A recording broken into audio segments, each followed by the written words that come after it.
Right. Thank you so much, Emerson. You've gotten so good at that. So, so first, I'd like to let you all know we do record the workshops, and after our speaker is done later in the meeting, we'll post that link for everyone, but not while he's speaking, obviously. So tonight, I'm very excited to introduce our speaker, Peter M.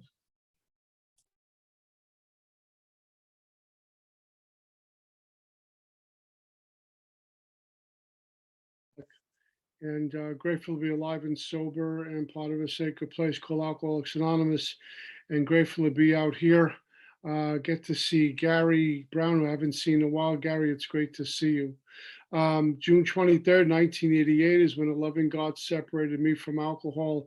I'm very grateful for this gift of sobriety. And as I said from a million of these podiums, I think it's the older I'm getting and the longer I'm staying sober that I seem to be um, especially grateful for the many things God has removed and continues to remove from me.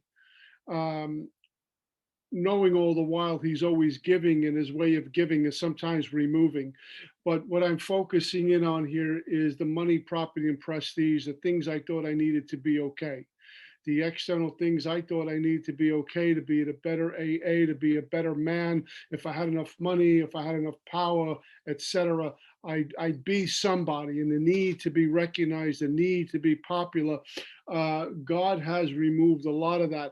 I watch a lot of youngins coming up, and they get attracted to the podium and all the accolades that go with that, and their mission is to be popular in AA, to be famous in an anonymous program, and they usually it's a rude awakening at some point. Um, my home group is called Alcoholics and God. I'm playing hooky tonight, actually. We meet Thursday nights down in Fort Lauderdale, and my sponsor is from St. Paul, Minnesota. His name is Bob Azan, and I'm very grateful for him being a teacher, and grateful to my home group. I love my home group. I love being there.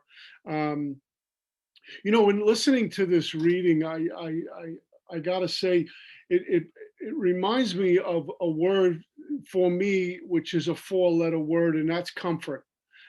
Seeking comfort, because I usually seek comfort based on the things I think I need to be comfortable with. And in some of my journey, I've learned that the thing I should be shooting for is spiritual joy. Thomas Merton talks a lot about this, because comfort is always affected by anything outside of me. It's even affected by me, but something to do with spiritual joy that comes from God. And no matter what the circumstance is, it's always there. It's an undercurrent of okayness. There's something that goes along with that. And it's a little bit of a spirit of humility that I don't need to be recognized. I don't need to be popular. I come from God. I belong to God. One day I'll return to God, and that's good enough.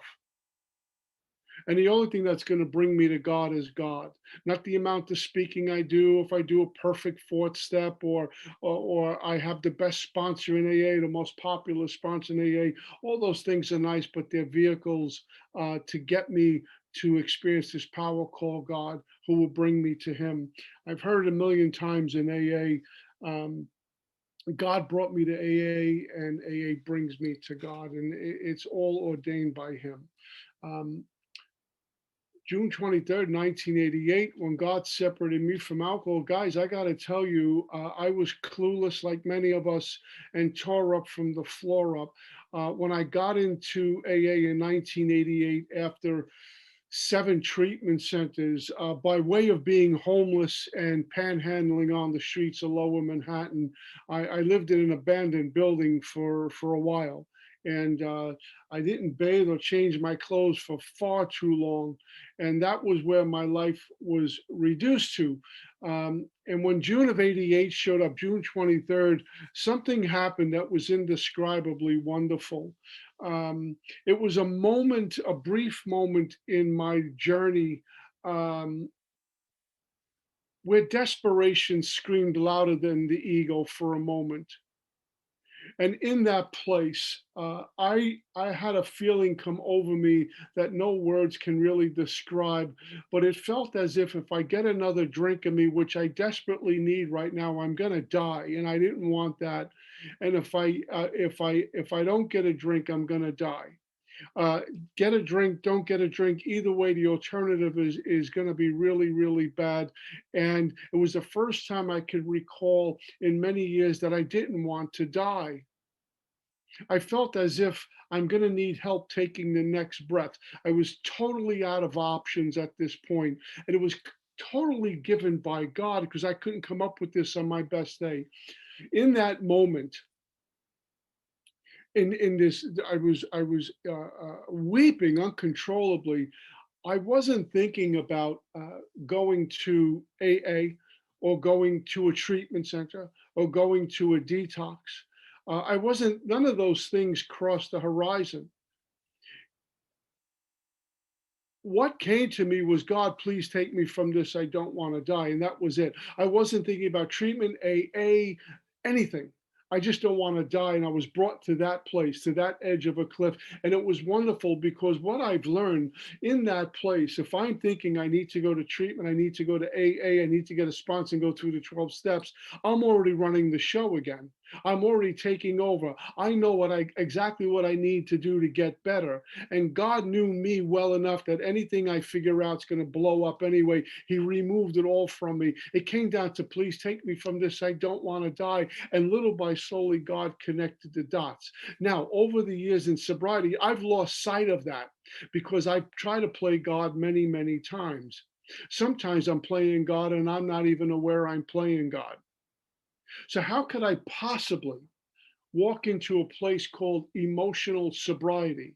How could I possibly walk into the world of the spirit and practice some of the principles our book talks about if I'm playing God? How could I do any of the steps if I'm playing God? Because it's about me all the time. It's interesting in step 11, it says, we pause when agitated or doubtful, and we go back to God and ask for the right thought or action. The reason why I have to pause is because I'm trying to put my hands on my life again, and everything that's going around pertains to me. That's why I need to pause. I'm having agitation or doubt because things might not go my way, and I'm operating out of this failed instrument, this broken thing called the mind again, which only produces anxiety and the seven deadly sins and a whole bunch of fear. Something happens when I start to operate out of the soul. I'm traveling a lot lighter. Now the hook is I can't make me operate out of the soul. In fact, even the topic to talk about emotional sobriety, I was feeling really uncomfortable about this because soon as I tell you I'm experiencing emotional sobriety, I'm probably not.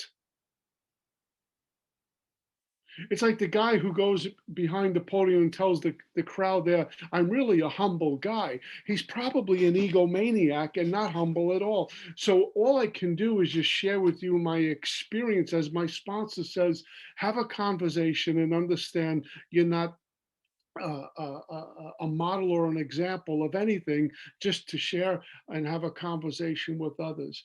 Um, Getting into Alcoholics Anonymous after 7 treatment centers, there was no doubt in my mind what I suffered from. I'm full blown alcoholic. I had addiction to some non conference approved dry goods for a number of years, and I suffered the pains of all of that, the physical pain of all of that. But alcohol was my master. When I got to Alcoholics Anonymous, I was clueless. I didn't even know who Bill and Bob was. After 7 treatment centers, I have no clue who Bill and Bob was. I have no idea what the 12 steps mean. And as far as these things called, I see them on the wall called traditions. I mean, I didn't even care what they were. All I know is I'm sitting in an AA meeting and I'm incredibly uncomfortable and I'm physically sober. See, I woke up quickly to the rude awakening that physical sobriety is one thing, but having emotional sobriety, what we're talking about tonight, is light years away. It's a completely different walk. So good, caring, loving folks who never try to hurt me would say, put the plug in the jug and don't drink, go to meetings. I understand they were trying to help, but I had the plug in the jug, thank you, God. And I wasn't picking up and going to meetings, thank you, God. I take no credit for that. And I'm busting from the inside out. I'm not okay. I'm driven by 100 forms of fear. I'm attached to everyone's opinion of me. Yeah. See, if spirituality doesn't touch every single area of my life, it touches none of my life because my alcoholism touched every single area of my life and told me exactly how to live. My alcoholism doesn't come in a bottle of whiskey. My alcoholism sits right up here in this manufacturer of misery called the mind. As long as I'm operating out of the mind or seeing through the mind and hearing through the mind and speaking through the mind, I'm traveling heavy and probably hurting other people along the way, infecting other people's lives. My job here, as a result of this spiritual awakening we talk about, is to operate out of the soul. The soul always knows where to go. It knows what to say and what to do. It's the soul, it's God, it's the spirit, whatever you want to refer to, but that's always right. And it seems to be when I'm operating out of there, you know it before I do. You can see by my thought, word, and deed where I'm at. Going into my 7 treatment center, I got to tell you, I didn't think this was going to work for me. All I knew in my heart of hearts is that I needed to be on this team called Alcoholics Anonymous. I tried therapy, I tried church, I tried treatment, and I could never stay sober. And I'm getting out of my 7 treatment center. I was in Long Island, New York I was there for about 2 weeks and they sent me to Minnesota. And I wound up living out Minnesota for a year. And I heard a message from a meeting called the Three Legacies meeting in the Twin Cities. And I saw how people walked. I saw how they talked. I saw how they dressed for a meeting, how they brought dignity and some humility to their lives into that AA meeting. And I knew by hearing the stories of what it was like, what happened, and what they were like now. I had to be on your team because it was the last house on the block. But will you allow me to play with you? Will you allow me to get on this team? I don't know what to do anymore. I don't know how to keep a job, let alone look for one. I have no idea how to keep a relationship, let alone look for one. No woman in her right mind would even fly over me at this point. And all I know is I'm living with the street code of being out on the street and homeless. And so when I walk into Alcoholics Anonymous, I'm hearing this foreign language. But here's the good thing about Alcoholics Anonymous. Even though the language was different, the soul recognized it immediately. You know, sometimes we're in a meeting and we hear somebody speaking and we do that AA nod thing. We do this sometimes when someone speaks, or you just give that aha on the inside. It's not a exercise in intellect where we go, that's interesting. I could write that down and tell my home group and they'll really think I'm profound. That's not what I'm talking about. It's just something that registers deep down in here. The soul is acknowledging what it always knew. So even though it sounds like a foreign language, it really isn't to the soul. The soul's been operating out of this for the longest time. I never got connected to it, nor did I listen to it. And I start to wake up little by slowly, and I'm starting to hear this language. And something deep down here says, keep going back to these people. I was a long way from getting better. But being out there for so long and having alcoholism do what it did to me, I became somewhat teachable. I got surrendered in June of '88. That's what happened to me. I was made teachable. Alcohol beat me to a place of reasonableness where I was starting to listen to people and taking directions when they gave them to me. but I was still suffering from alcoholism while I'm sober. And that was another rude awakening for me, that I can suffer from alcoholism without ever putting a drink in me. I can die from alcoholism without ever putting a drink in me. What am I going to do about this? This feeling of restlessness, irritability, and discontentment. What am I going to do about this? Fear owned me. I knew people were talking about me. I was really uncomfortable. So what do? You get a sponsor. And I begin the journey through these 12 steps. I remember when I was sitting in treatment and the H&I folks would come in from AA, and I was convinced that AA was a cult. I was convinced that only good, upstanding, white, rich people can go to Alcoholics Anonymous. And there's no way a Bowery bum like me could walk into AA. All the contempt, pride, and investigation is what my mind filled me up with. What God did for me was kind of open up the door, and there was the only place to walk into, and that was Alcoholics Anonymous. And little by slowly, things started to happen. Now, what am I going to do about all the traffic in my head? What am I going to do about the mind that really my thought life was creating my current reality? And that's not good. I honor and worship my mind, and I don't even know I'm doing it. It was allowing me to see a certain way and hear a certain way and speak a certain way and behave a certain way. And I don't even know this is going on until the pain gets so great that I begin to ask for help and I get a sponsor.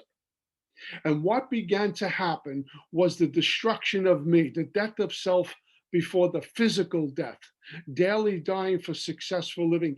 Everything had to come down, the entire structure. When a book says let go absolutely, they mean let go absolutely, even though I may have left claw marks in many things. Was I willing to have a complete transformation or just reinvent myself? Well, the only power that could allow me to go from step to step and little by slowly awaken was this power called God. The only way I can experience emotional sobriety really hinges on my relationship with this power called God, and nothing less than that great fact, because I found out the hard way, like many of my lessons. I could have a ton of information and still lack the transformation needed to wake up. I could be programmed by my program and be a little big book lawyer and know where all the I's are dotted and the T's are crossed, and recite the big book and be married to mechanics and still be sick and suffering in Alcoholics Anonymous. And for me, it's about going through the work, getting the mechanics from a sponsor and being accountable, but experiencing the freedom that the book offers. I go to attend a lot of meetings, a lot of step meetings, and it seems to be the mechanics have replaced God, and we don't talk about the freedom as a result of these steps, the spiritual transformation, the awakening, that I can travel light because of it. See, there was a time I was in Alcoholics Anonymous where I was never okay with you because I was just not okay with me. And I was not okay with me because I was never okay with God. And somehow, because AA makes absolutely no sense when we look at it, how someone like me could be a member of my family again, a member of good standing, a member of good standing in my church. None of that makes sense. But somehow we begin to wake up. I begin to wake up and look at things differently and understand that God orchestrated all of it, that with him I can be okay, and without him I'm drunk. Our book says God is everything or nothing. What's our choice to be? There is no way, none of this can happen for me without a relationship with God, which kind of brings me to the next thing. And I don't mean this as a question for anyone in the room, but I'm saying if I was sitting with a new guy what's the relationship with God currently look like, and who am I praying to? Does my prayer, it looks like I'm praying, but is it really just a business transaction with God? It's a negotiation. Do I look like I'm praying? I look like Moses while I'm praying, but Rambo as soon as I get up off my knees and get in the car and get on 95 down here. And for some of you Floridians, you know, South Florida 95, you can pick up resentment just getting on the expressway because it's so crazy. What does that actually look like? Yeah. How much time do I commune with God? There was a gentleman, Don P, bless his heart. My phone calls with him. He now and again bring up my communing with God. What does that look like? Going into that quiet place, that secret place, and not have to pray, but just be alone with God. On my journey, I have been a spoiled brat. I have stomped my feet like an adolescent because things weren't going my way, like Bill talks about. And I remember when I was new and I went to the coffee pot and she said hello, I figured it was going to be marital bliss because someone from the opposite sex gave me attention. I'm already planning the names of my children. And I knew it was going to work out. Even though I had 30 days and she had 15 days, it was meant to be. And I went through that phase for a while too. And when I was working for a company, I expected to be a CEO in my second week, and I wasn't. I was really pissed off about that. And I expected to be rich and famous while living a humble life in Alcoholics Anonymous. And these were things I had to wake up to. What I'm happy to report to you, I would like to have a nice fat bank account to take care of me and Marion. That would be nice. But I'm no longer married to that anymore. I get out to speak a whole bunch. Pre-COVID, and it's happening again now that COVID's kind of getting behind us. Um, but I'm not married to any of that, thank God. I've watched a lot of folks crash and burn because of that, because there's going to come a time, I'm sure, I think, that God might say, no more speaking for you. God might say, sit in the back row and just help a new guy and make some coffee tonight. That just might happen. Can I be okay with that? If I'm okay with God, I can be okay with that. If I'm not okay with God, I need money, property, and prestige and attention. I need to be the guy. That's not emotional sobriety. That's adolescent urges to be the popular guy on the corner, the best looking guy on the corner, the toughest guy in the corner. So what drives most of this for me is fear. And what's behind fear is my own self, my self-reliance. And when I'm in a place of fear, it brings me misfortune, which I felt I didn't deserve. How could they do this to me? And so I grabbed the wheel even tighter because I'm in more fear and more self-reliance and more current agnosticism. And all it does is make stuff even worse. But somehow in the grinding of the ego into dust, although it'll never be gone, things start to happen. You know, like fortune starts to happen. I don't mean financial fortune, but people start to respect us. Opportunities start to happen. I get asked to be a chairperson of my group, and I start to say, how are these things happen to me? I really don't deserve these good things. That's called gratitude, by the way. And maybe a spirit of humility. My life in Alcoholics Anonymous has been indeed miraculous for me. I mean, I picked up a drink at 14 years old and it was euphoric. It was blissful. It was the greatest thing that ever happened to me up until that point. And I was able to bury the voices that told me what a piece of garbage I was. I was able to bury the pain of my mom's suicide. I was able to bury the fear of my dad that I walk with. And I was able to bury the horror show of being molested from ages 8 to 10. I pick up my first drunk, and none of that's present except I'm feeling really good about a lot of things. And so I try to capture that elusive feeling for a long time that brought me to, death's door in 1988. I knew nothing about progression of alcoholism. I quickly found myself when I was drinking getting stuck on more, more, the craving. I always stuck in right in the middle of the more. I need more. And if I got more, I needed even more. And I will pay any price tomorrow to seek comfort right now. That's what I do over and over and over again. And when things didn't go my way, I became hateful and vengeful and spiteful. And the only way I can mask my failures of today was by blaming others and getting drunk. And I can do that in sobriety. I can mask all my failures and lack of control in life by blaming other people. That's the old default button. One of the biggest illusions I can live under is that life is controllable and I can control it. There's nothing about emotional sobriety that I'm ever going to experience living there. And I can be sober double digit sobriety, have a sponsor, have a home group, doing service and working with others, and still experience that need to control and blaming others at my failures rather than saying I screwed up or I made a mistake. Or what I like to do today is it's just part of the journey. See, behaving like a child in AA is believing I'm beyond reproach now because I got sober and that I'm never going to make a mistake and everything's great. Part of this journey is, hey, I screwed up, or it's just part of the journey. As soon as I think I'm in charge of my journey, suddenly I have to be perfect and I can't have any pain or misery. There is no suffering. And if you're around here long enough, you know, humility is born out of suffering. Humility is born out of, I can't, he has to. Whether it be putting on my own shoes or making an important decision at work or what I'm going to say at a meeting, none of it's my business. I think there's a quote by Jesus that's something like, I have to be like a child before I enter the kingdom. He didn't say act like one, but be like one. And that means it's total trust in in the child has total trust in their parents. I need to have total trust in my God.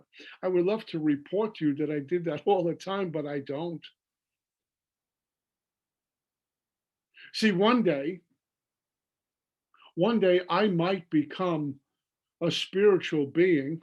And one day I might become an enlightened being. But one thing I'm going to have until God gives me my last breath, and that is human being, which means I'm subject to break down at any moment. I'm flawed.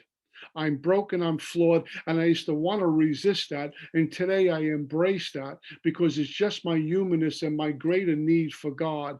I'm the car that when it drives away leaves an oil spot because I leak oil and the windows squeak when you roll them down and the car isn't that quiet. And the older I'm getting, there's a lot more squeaky parts on this car, trust me. But that's my going around condition. And there's a part of me, guys, that sometimes I just feel less than. Sometimes I could be invited to a conference and the committee folks are great and there's a bunch of old timers there and this voice says, "What are you doing here, Peter Marinelli? You have nothing to offer anyone. Go home." See, that guy still follows me around. It's just part of the journey. Sometimes he keeps me grounded and sometimes I got to call on God to get him out of here. It's just part of the journey, my brokenness. But what a great freedom, the aha moment when one day I did the realization that I'm broken and flawed, and that's just the way God created it. And I dropped the heavy cross off my back. That Alcoholics Anonymous, if I can be so bold, is a room full of broken toys. That's why we identify with each other. When we the shared brokenness. When I'm telling a story of what it was like, most folks give that nod that yeah, I know what that feels like.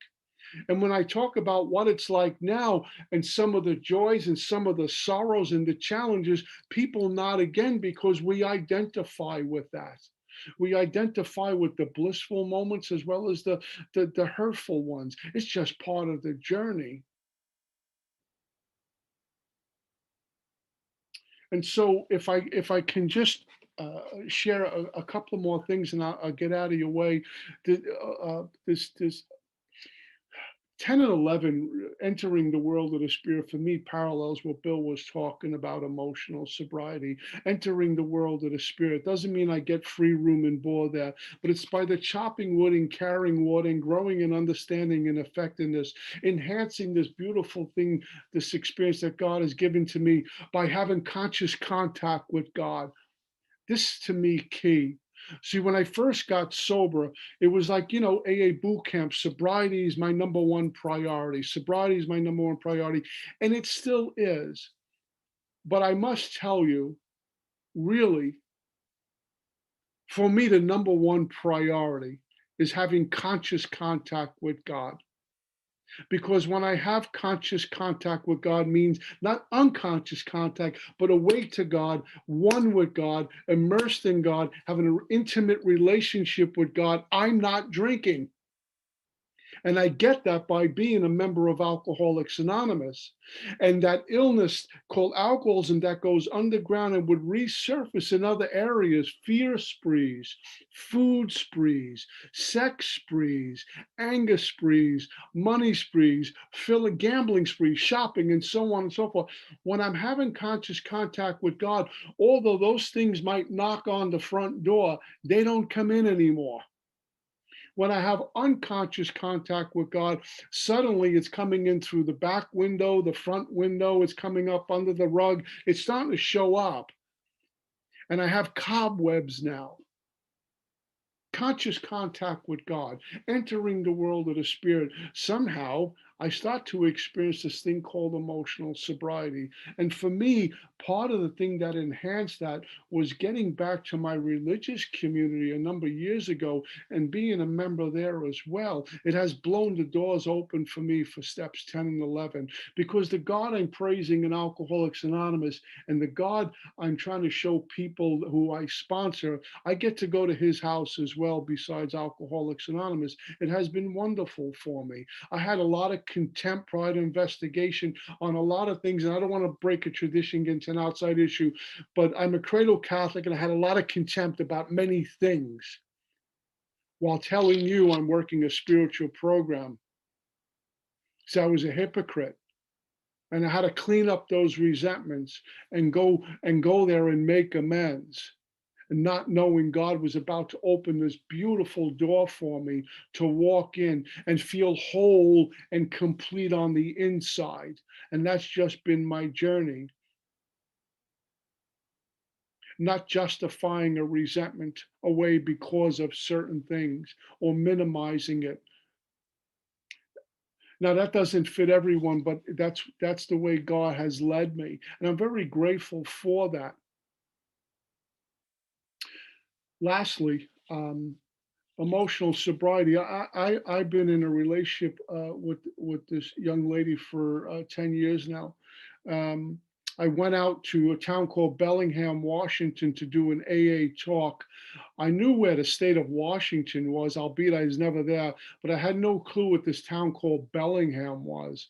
And I go to this little town. I was living in New Jersey, and the guy I'm sponsoring says, "We'll fly you out here for a group anniversary."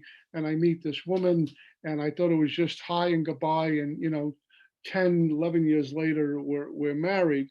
Now, we both are alcoholics, and we're able to share with each other and pray together, pray separately, meditate together, meditate separately, and share what comes to us in our prayers, and share life together in Alcoholics Anonymous. Having said that, it's really important that we both stay treated alcoholics living under the same roof, because it can get really challenging when you have someone's on a spiritual path and someone who's fell out of the saddle. That can get messy quick. So we have this pact with each other about, working at this, not the relationship, but keeping diligent with our Alcoholics Anonymous. She has a sponsor, Polly Pistol, and she speaks to her a couple of times a week, and she keeps a current with Polly, and I keep current with my sponsor. It's really important to do that with our sponsees as well, and be as transparent as possible. somehow in doing all of that, I stay in the saddle. I'm able to chop wood and carry water. Um, Having a sponsor has been vital to my recovery. And I'm just going to share this at the risk of embarrassing him. There was a time where Gary was just a tremendous, tremendous help to my life in a very difficult time in my life. And I always want to say thank you, Gary, for that. But since I came into AA, maybe 6 months into it, I've always been had a sponsor. And I don't mean like a sponsor name only. I've had a sponsor where we met and or talked, and there was accountability there, and it has kept me in check over the years. So I'm in a place right now. I'm getting less and less attached to the things I thought I needed to be happy, less and less attached to opinions. Um, I'll give you an example. I've been working in the treatment center field for a long time. I was brought into it.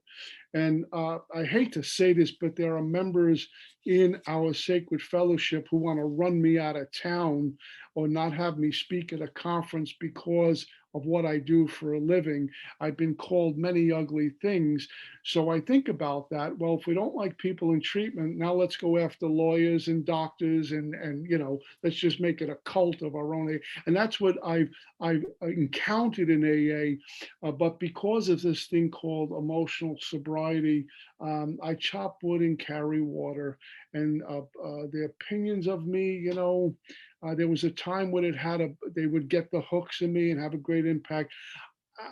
Life is way too short. We're here for a short time, and the last thing I want to do is not sleep because someone in AA doesn't like me. There's too many people who treat me so wonderfully in this fellowship, and that's what I need to focus in on, and that's what God wants me to pay attention to, and forgive the others who bring harm to my life. That's the journey, and so I'm very grateful to be here. I hope I did a decent job with this topic. If I didn't, I'll come back next week and do it all over again. But thank you so much. That's all I got, guys. Peace. Oh, Peter, thank you so much. And we would love for you to come back. That was such a treat. I feel like I'm the only person that's never heard you speak. And I could have found a recording somewhere had I tried, but I just wanted to have this experience. And you were so nice on the phone. And it just means a lot when a speaker is just so kind. He had no idea what this meeting was. He's like, what? But he was willing to do it. And thank you for sharing with us tonight. It means so much to have you here. So, so now, would you like to call on a few people before we open it up, or do you want me to just open up the meeting? You can call on folks. Yeah. Okay. Sure, no problem. And as we're going, if you see someone you want to hear from, just jump in. So, all right. Is there anyone who would like to share? Becky S.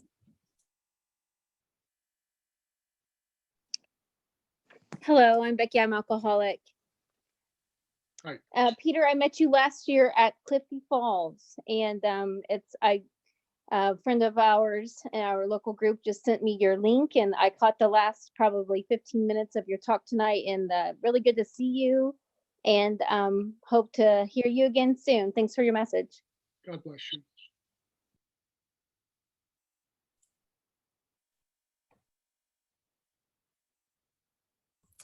Raquel? Hi, my name is Raquel and I am an alcoholic. I want to say, first of all, the talk tonight, I want you to know that it was so needed for me. So needed. Thank you, really. I have come to realize a few things in AA. We have great teachers, we have great soldiers, we have great people working as staff behind the curtains. We have so many amazing little roles happening in here. And that's one of the things that I have come to enjoy so much in this Zoom era. It's just be able to listen to people who can teach. Anyways, listen. I love when you talked about humility, you know, and about not even knowing when we are in emotional sobriety and how dangerous it is. You know, how dangerous it is sometimes when I tell my sponsor, like, oh, now I understand what this was about. Oh my God, I should have never said that. Because the day after, I'm just like back to my boat again, because it's like more is always revealed. The really is so beautiful, this journey. The more I know, the more I go into this, the more I realize that I really don't know much. And I love when you talked about the humility and what burns out of that, you know, is the pain, is part of the process, is the being human.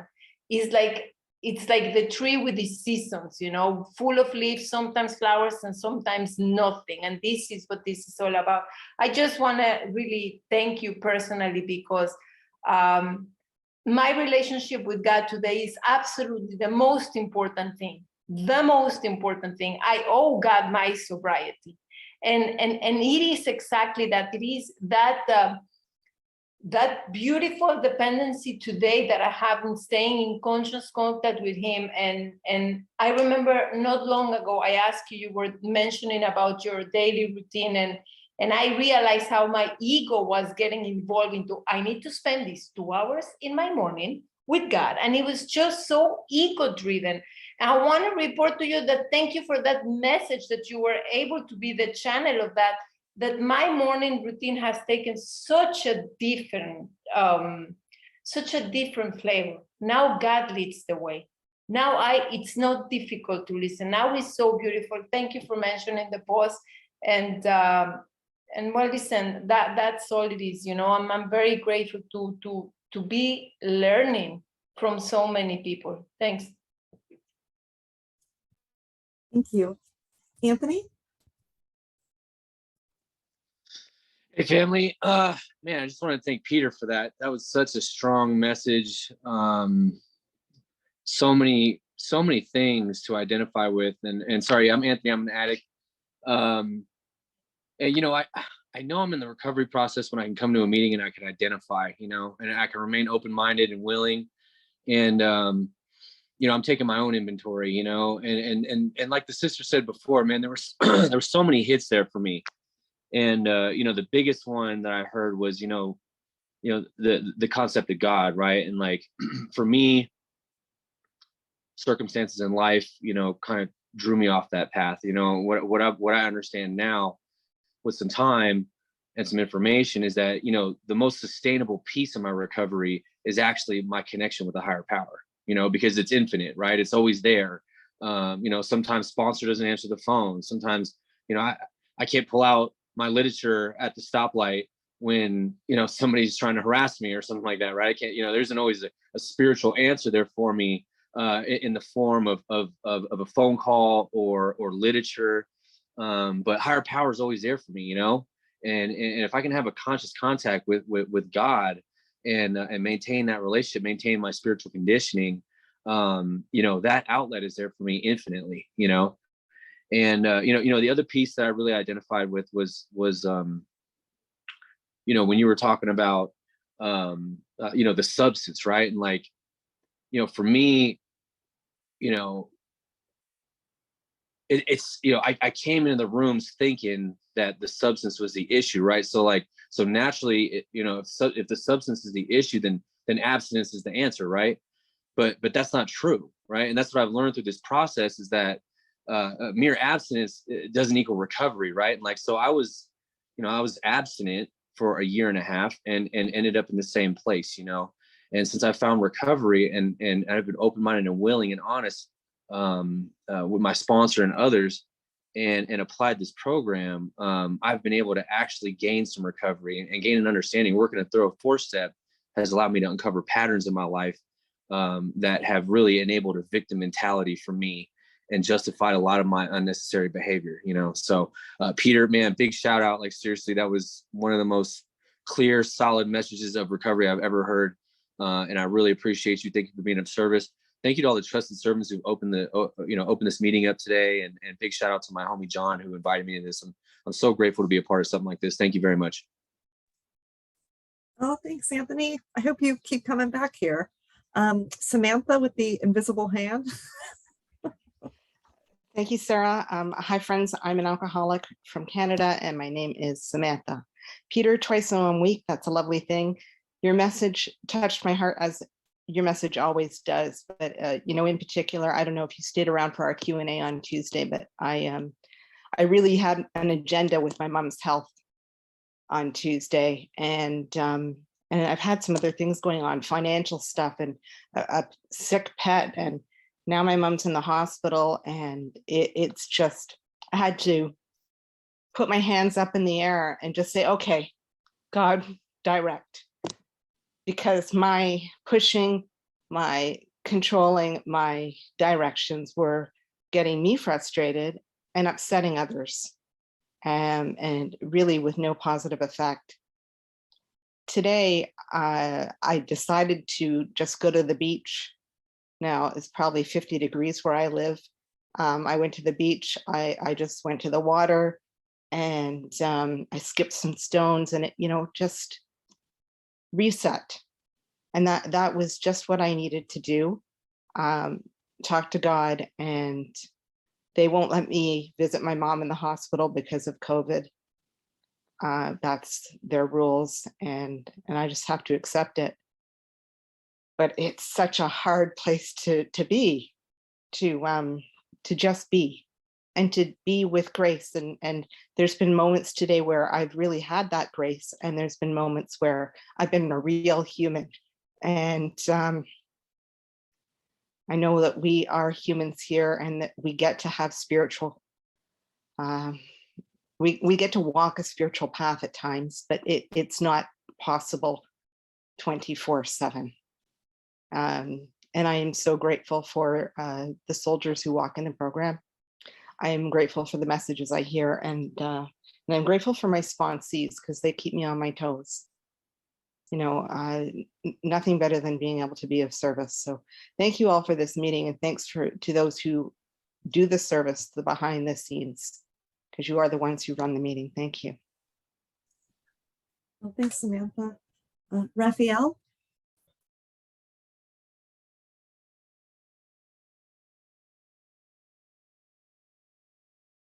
Unmute.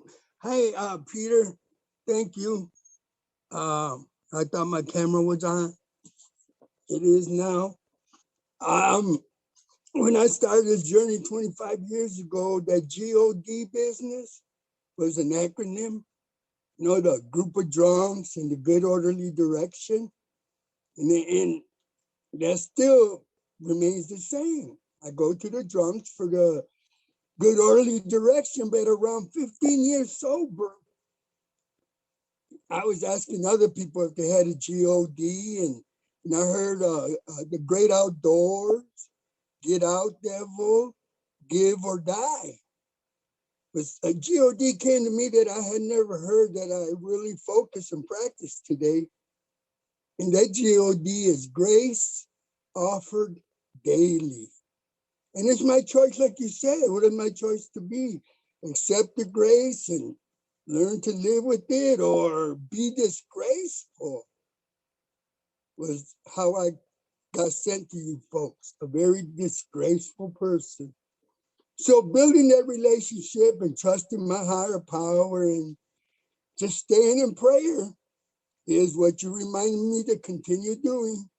And I thank y'all for letting me share. Thank you. Regina? Hi, everybody. Thank you. It's my first time here. And Peter, I've never heard you before, and I just consider it a tremendous blessing, and talk about a moment of grace to pop in and hear your message. And like so many people have already said, there was so much depth to what you said, but the thing that jumped out for me is when you nailed it down to transformation versus what I'm going to call a makeover. I can't remember the exact word you used, but that was it too.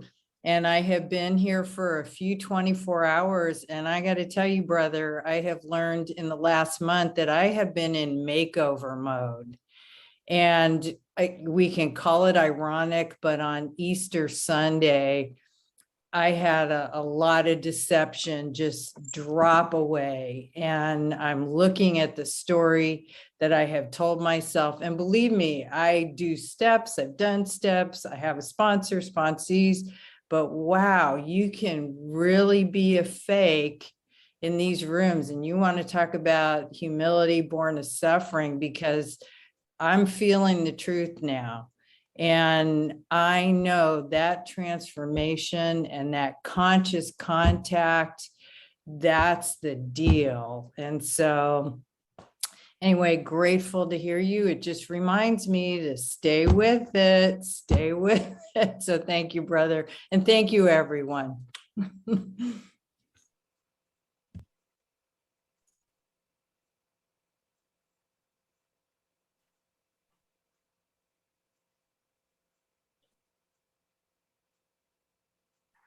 Feel free to, if anybody has a question for Peter, you can also ask questions if you want.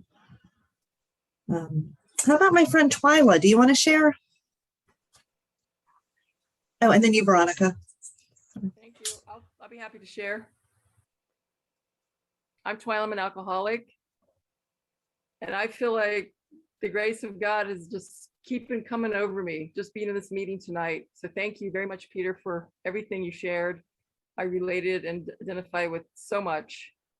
I just feel completely grateful right now. And that's really all I need to say. And God is good no matter what. End of story. Thank you. Veronica? Hi, everyone. My name is Veronica and I'm an alcoholic.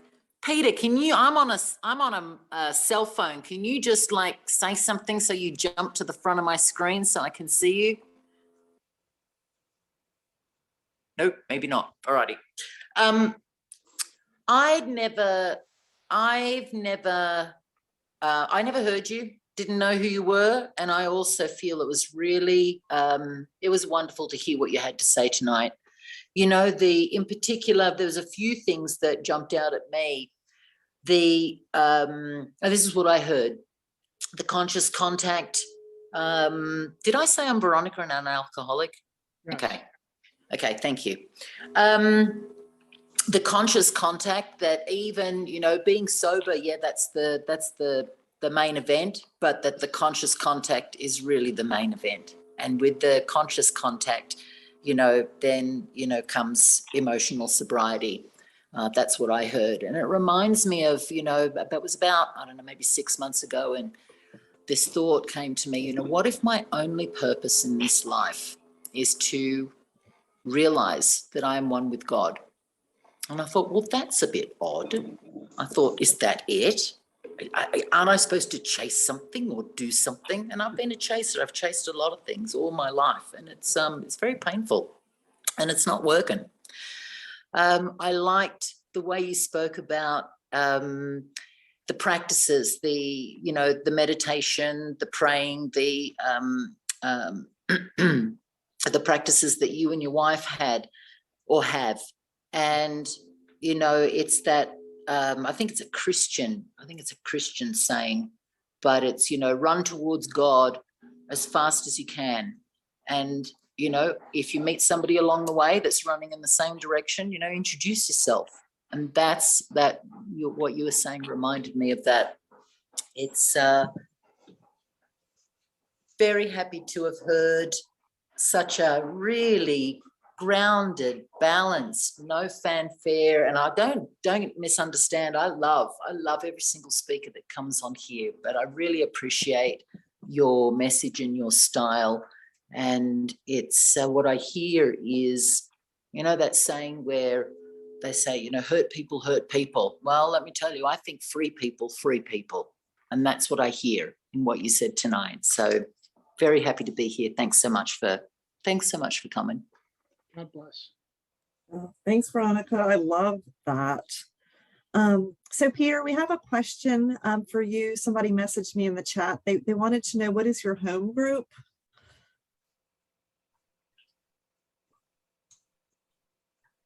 We can't hear you. Alcoholics in God in Fort Lauderdale, Florida. Get That'd that? be great. Yep, got that. Thank you so much. Okay. So wow, we have a lot of time. Would someone else like to speak on emotional sobriety? No? All right. Let's see. John, would you be willing to share? John H. Hey, I'm John. I'm an Absolutely. alcoholic. Wrong John H. Excuse me. Oh, I'll go away and come back. No, no, no, no. Problem. Hey, I'm John. I'm an alcoholic again. So good to see you again, Peter. You're looking really great. And it was funny. I've heard you talk so many times, and I know your rhythm. And I was talking to my dad and on the back end, and I said, "Machine Gun Marinelli's coming on," and then you brought in the Rambo thing, and but you know, you get in the flow of listening to you, and you just start machine gunning my heart, you know, with truth. And how many times do I have to be, excuse me, reminded, you know, of the same stuff over and over again? You know, I love coming to these groups because I need this village, you know, and it teaches me how to be a better person and how to help others. I like what you said, Veronica, free people, and how Alcoholics Anonymous has changed my life, you know, and helped me help others. You know, I had this really cool experience with, because of this, with my friend's son, my neighbor's son. He's 12 and we're close, and he helps me with the markets, and he's a really good kid, and he got into some stuff in school and he feels ostracized. And I took him out for pizza last night, and I pretty much ran him through a 4th step, you know, and I shared my experience from a similar one when I was in 7th grade, you know, and it's not just alcohol, you know, it's our hearts. And to watch him be able to see his part at 12, you know, and all this other crap going on, it was like, it works, it really does, you know, and that's all God. So I always enjoy hearing you, and thank you very much. Good to see you. Thanks. Can we hear from the other John H? Yes, this is the other John H. I'm grateful to be here. And Brooklyn rocks, Peter. You know, I got to give a shout out to my friend Anthony, who says, you know, we have the speak. It's the second time I've heard you, and he's on fire. And we have a phrase that we use, that you're spiritually on fire. And I'm so grateful to have heard you tonight. I'm on my way tomorrow for a wonderful vacation with Mickey Mouse. And this is the ability I'm going to have right now to continue to have my God conscience. What I liked of what you said was I heard a lot of humility about the imperfection that I have and that you have and the world does, but it keeps you humble. And the way God will move you in a way, and me in a way, if I'm connected with God, to where I'm supposed to be on the journey. And ego gets in the way and I'm connected, I will listen through God, through sponsors and the we. Just an incredible way. And I loved how humble you were to talk about how many treatment plans you went through. And then you got led. And one of the other things is, it's not my business what you think of me. That's huge. Because if I don't get out of the way on that one, then the ego will rule me and I won't be following that journey. Thank you very much for letting me share, and I'm grateful to have heard you. Sarah with the cool curtains. Hi, everyone. Sarah, alcoholic. Hi, Peter. It's been a long time since I've seen you. I'm going to tell a little story about Peter. I was at a conference in Waterloo, Iowa, and I was with a woman named Angel. And Angel was really struggling in sobriety. She was feeling suicidal in sobriety. And Peter was our Saturday night speaker, and the acoustics were horrible, just horrible. And we were sitting at round tables, and I was sitting at a table, and Angel was sitting, like, it would have been kind of right in front of me, facing the stage, she was like right there. And then to my side was another woman that I sponsored. And And we were all sitting there listening. And the other woman and I could hardly hear any of it. And Angel, who really needed to hear a message that night, heard every single word you said. And at the time, she was crashing and burning in sobriety. And you carried the message of hope to her. And one of the things that I learned from that, I am sad to say that Angel did end up passing away. She ended up taking her life.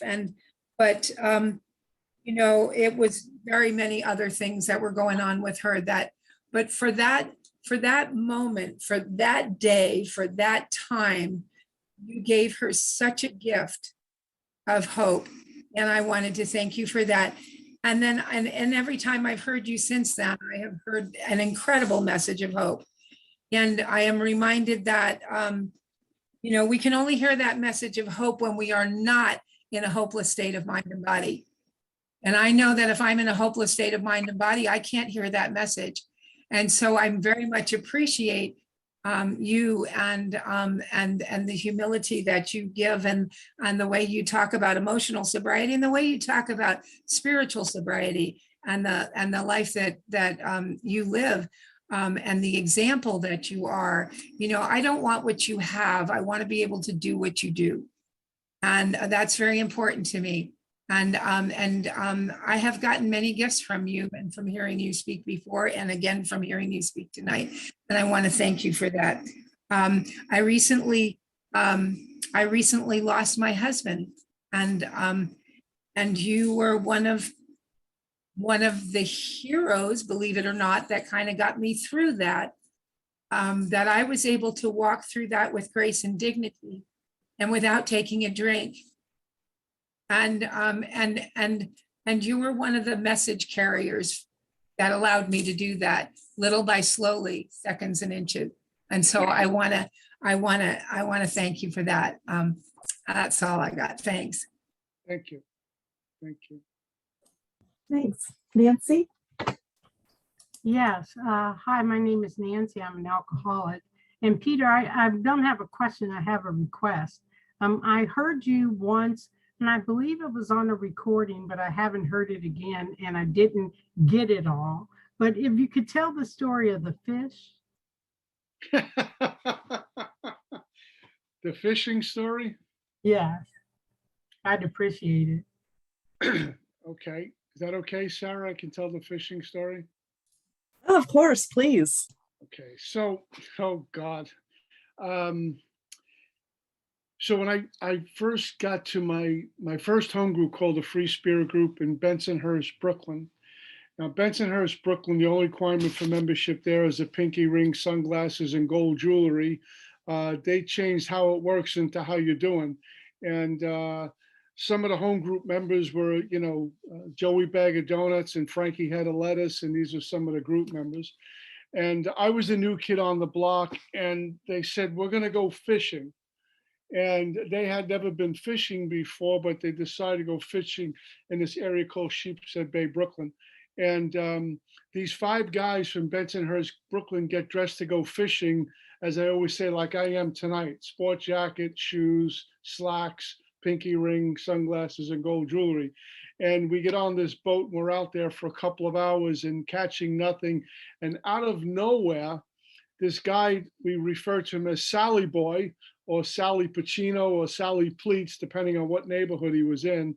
But Sally Boy grabs something, and he pulls the fish on board, and it's flipping and flapping from side to side. And so what do 5 guys from Brooklyn do when the fish lands on board? They start throwing punches and kicks at it. And finally, Sally grabs the fish in a bear hug and goes to stick the fish's head underwater. And I said to him, Sally, what are you doing? He says, I'm going to drown him. And those were my spiritual gurus when I first got sober. It's a miracle I'm still here. Well, that's it. Yeah. Thank you. That was awesome. Thank you.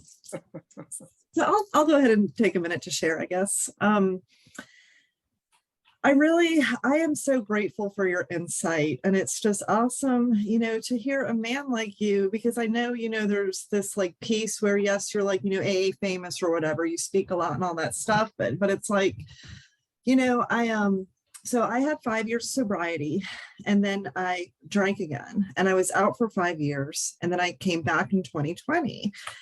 And coming back, it was so hard to come back. I couldn't just stop drinking like I could in 2011. And it was a scary experience. And I came back and, knowing the truth about my alcoholism now, I tried so much to not be in AA, but I know now, I have to stay. I have to stay. And I, no matter what happens with any person or anything, like, I just need to stay. And I try to keep it that simple. And,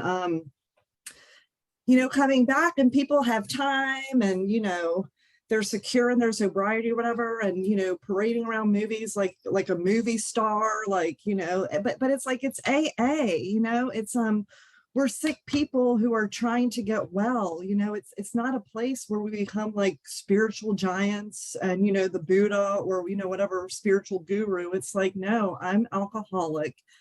And I am here to build my relationship with God as best as I can using the tools that we have. And to be in this place, I guess it's going to sound weird. I am grateful for my relapse, because I was broken enough to know that, this is the answer for me now. And it's all I want. And when you were talking about, operating from your soul, I do spend a lot of quiet time with God. My prayer and meditation life, I've been taking very seriously this time, especially lately. And I know when I'm acting or thinking outside of that mystery, right? I know when I'm thinking or acting outside my soul, because I can feel it. I can tell, I can tell, I can go like a few hours without thinking about God, and suddenly I'll realize it's like, no wonder I'm so anxious. No wonder I'm suddenly scared about this random thing. Like, I just got away from myself. And so for me, the practice is coming back, right? I just come back to it and use the tools that we have. And it's just such a beautiful thing. But, my mentality is like, I just need to stay. Again, no matter what happens, whoever doesn't like me, like, I just don't care anymore. I have children.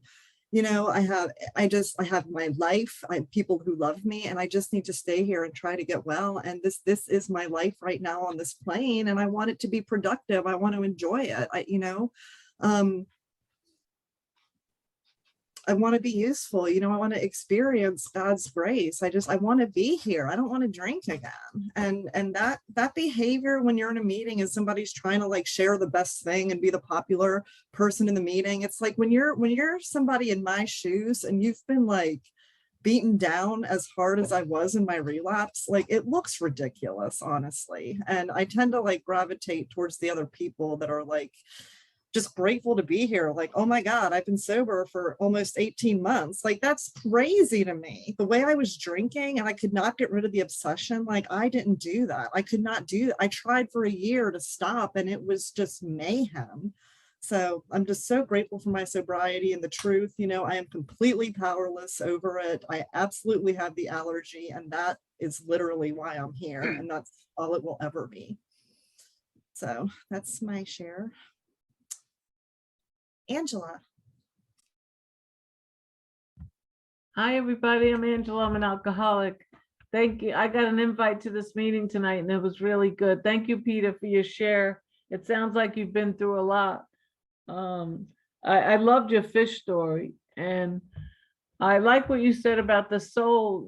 The soul's old. It's been doing this for a long time. We have to realign ourselves with our soul. And emotional sobriety is like Bill W. said, every disturbance we have, great or small, will find at the root of it some unhealthy dependency and its consequent unhealthy demand.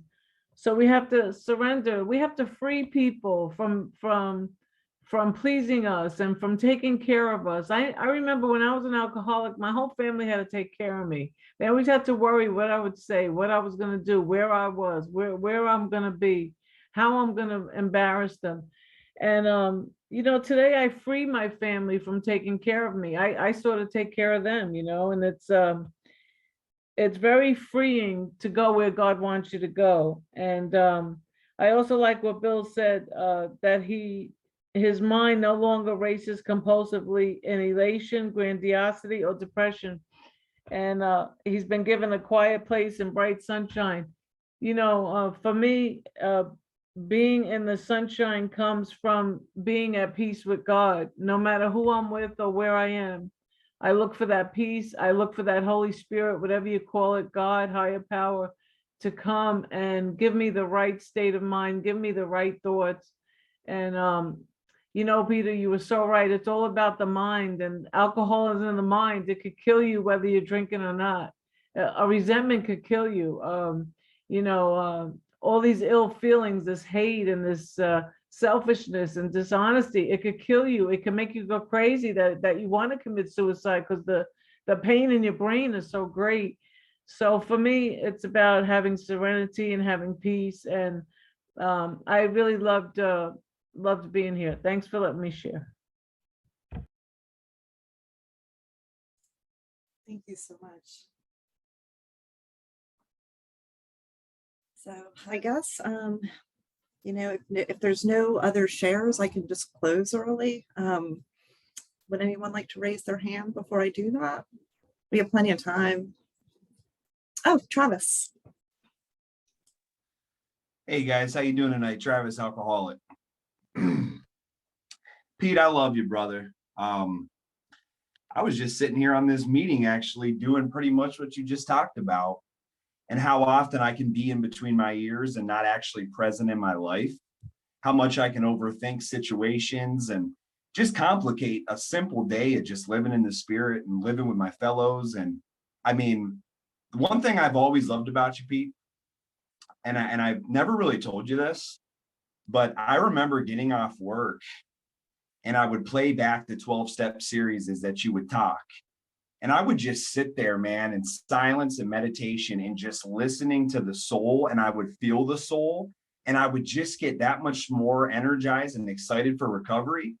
And like, I never really heard that many people being so compassionate about God, about their spiritual experience, about, and it was like, I needed it so bad. And it really helped charge my soul at times. And even though I might have there were some things that would stick with me so much, I go back in the treatment center and I'd be sharing some of them, right? And it's like the GOD, I've always remembered you said the GOD, the gift of desperation. And that's always stuck with me. That's a gift that many of us have opened. And I think a lot of times, I'll try to define God with words or I try to define an infinite power with a finite mind. It just doesn't work. I'm up here and I'm trying to, it's like that dialogue in my head. I'm the author of my story. When I try to write, I just don't have the power to have the ink actually stay on the page. It's like, it comes from him. God, please be the author of my day. Help get me out of the way. And a lot of those 12-step series and you sharing, and then we get to invite you out here and then I actually get to know you. And that's such an awesome thing because we hear so many speakers in AA, and as a couple other people were saying, it's like, yeah, there are many who will stand up from behind a podium and they'll share a talk. But there are also many that will share their heart with you behind that podium. And you are one of them, man. And I've always looked to you towards that. You've always answered the phone, if not answered, but gotten back to me when we've had chances to talk. You and Mary, man, I love you both. It's just awesome getting to meet you guys and see you guys when we got to hang out. Just quickly, just because I know we got some extra time here, and I just wanted to share quickly with everybody kind of where I've been. But Pete, you knew I was working in the treatment center business as well. And I felt a nudge because I had another child on the way. And I'm like, I got to get financially set here, man. It's like, I need to start, I got to bring in some more money. So I leave the treatment center with tears in my eyes. I go to a manufacturing company making a good amount of money. And then I end up going to a manufacturing company. It's working 12-hour shifts. I'm working crazy schedules, but I'm doing it. I'm supporting my family. There's this little piece that's missing. So I keep doing it. And then I make a few safety mistakes. So all of a sudden the guy brings me on April Fool's. He says, hey man, because you've done this and this, we're going to let you go. And I'm thinking, well, is this an April Fool's joke? And he goes, no, we're going to let you go. And he walks me off, and I get in my car and I got tears coming down my face because I think I let my whole family down. Where am I going to go? And it hit me. I call my sponsor, it hits me. How many times have I said I had a new employer being all powerful? He provided what we needed if we kept close to him and performed his work well. And I've said that so many times, man. And I kid you not, I was praying to God, God, please help me. Please help me. And I got guys calling me, and a guy saying, man, I want to kill myself. I'm drinking alcohol and I just can't stop. And I'm at that jumping out place. And every time I keep asking God to help me, he keeps putting his kids in my path to help. And every time I turn out, there's another person to help. And I almost get another job. And then they find the background check that comes back for a few things. And it's been crazy. So then I don't get that job. So here I am, man. I'm on unemployment. I got a family to raise, and I'm secure enough in God's grace right now with you guys hearing your talk tonight, Pete. I'm exactly where I'm supposed to be, man. And I realize at a deep level, he's got me. And ever since 2013, all my needs have been met. Not all my wants. It doesn't say he's going to give us what we want. It says he will give us what we need if we kept close to him. And that was a great reminder tonight, man. I need to keep close to him, whether I think it, feel it, believe it. I need to stay close. This is our life. So thank you, Pete. I love you, brother. Thanks, Travis. Irina.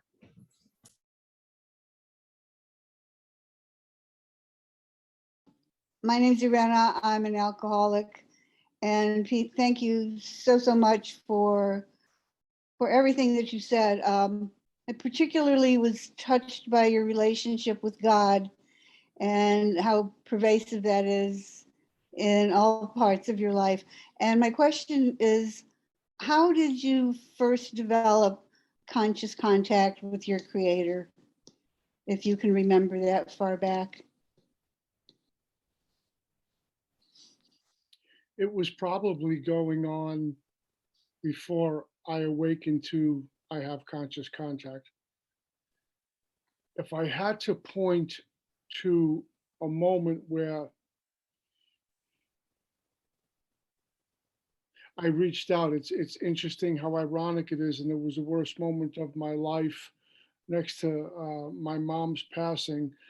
And that would be in the back of an abandoned building hallway on June 23rd, 1988, where the very same God I had mocked and spat at for so long, I begged for mercy. Please take me from this. I don't want to die. And what began to happen was dots getting connected. And as afraid and uncertain as I was, that I live life forward, understand it backwards. I look back and there was some sort of, as faint as it was, an undercurrent of, I might be okay. I don't know how.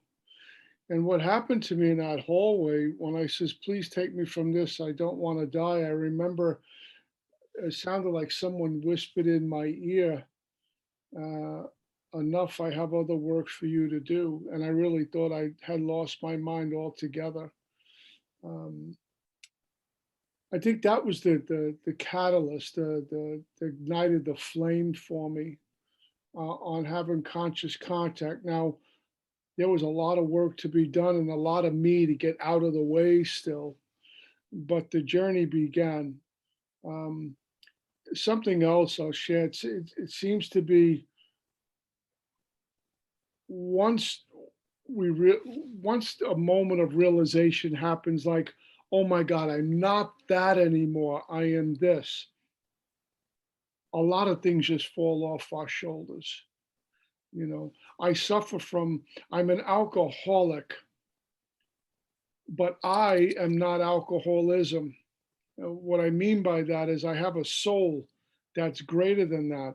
If I was alcoholism, how could I ever be recovered alcoholic? It's like when you get the flu, I'm not a flu, I have the flu, and it might come back again if I'm not careful.